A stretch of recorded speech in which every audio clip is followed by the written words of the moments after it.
Last night I got the pleasure of watching a Minecraft movie in cinemas.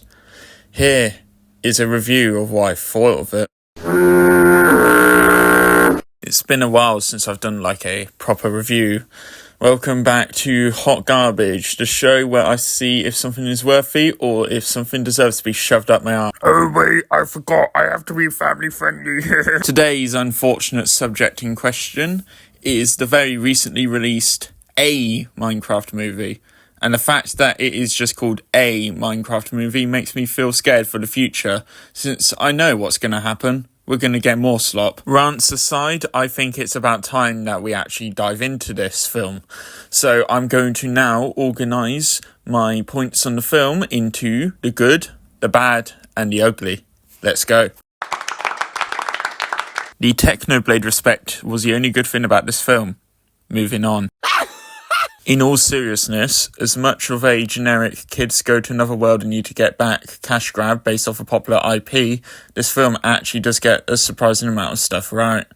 Of course, there's the Technoblade respect, but there's also the prop design. Contrary to some popular belief, I actually think the props in this film look really well designed.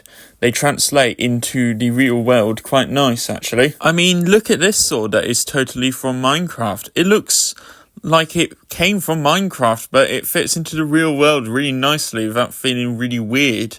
And that's what the props in the film feel like. They just blend in really well, surprisingly. And let me say this right now, Jack Black was literally the best character in this entire film, and I am not exaggerating when I say so. Not only is he really funny, quotable, but he is also very relatable, and his character fits into the themes of the film. The central theme being creativity. And the quote he says towards the end of the film, that it's harder to create than it is to destroy, really hits home to me and is a very accurate depiction of reality. And despite the fact that he is not as good as Steve, I thought Jason Momoa as Garbage Man was a very solid main character. And by solid, I mean solidly entertaining. As a character, I just didn't really find any interest to him. He's an old gamer who's broke and he does stuff. I don't know, I wasn't really paying attention to him compared to the other characters, but I thought he was very entertaining nonetheless.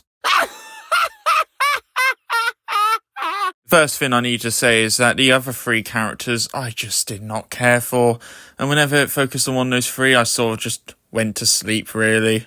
They just felt flat and boring and underdeveloped. And with the antagonists, I thought that they really represented the theme of the film really well, but they're just too easy. They didn't feel like a threat one bit. As well as this film tries to have a couple of random subplots in the film that just sort of they tried to build up character, but they just sort of fail because they just barely spend any time on it and they get forgotten really quickly. For example, there's this one subplot about Boy thinking that Garbage Man is selfish, and it gets brought up a couple of times and then it's just dropped in the next couple of minutes due to an issue I will talk about right now.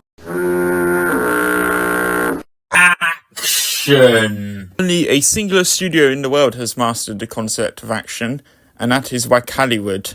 Whenever any other studio tries to do it, they fail at it miserably. Now, this may sound like me crying like a little bit because I'm not the target audience for this film, but the action, as great as it is, it sort of just takes away from a lot of stuff in the film. Whenever a character needs developing, or we can relate to them more, nope, it's time for some action. Action here, action there, action everywhere. And even then, the action, there is no stakes to the action. There's just too much action. Only Wakaliwood can have so much action because Wakaliwood is action. There's just too much action in this film. It just takes away from everything else, really.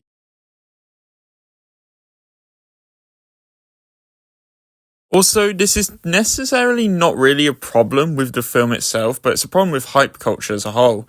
Everyone was hyping this up as their theatre was so loud, it was so chaotic, it was so amazing.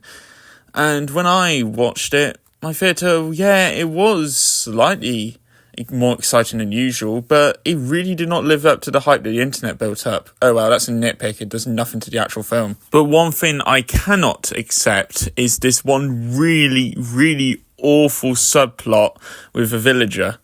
The villager goes on a date with one of the humans in the real world after stumbling into the real world, and it just gave me secondhand embarrassment. Yeah, it has the funniest joke in the entire film, but Really, I just couldn't stand it. And the plot was extremely predictable and boring.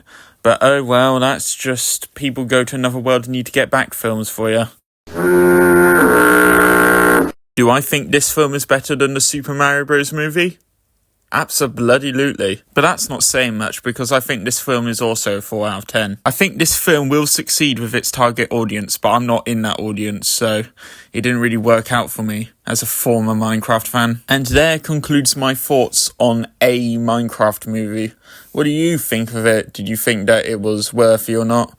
Are you planning to see it or anything? Let me know in the comments down below. And I am planning on bringing Hot Garbage back, but I was very disappointed by how terribly my review on the Star Wars ripoff did.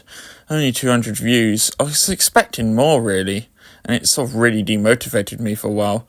But oh well, I published this video out, so yeah. Goodbye, y'all.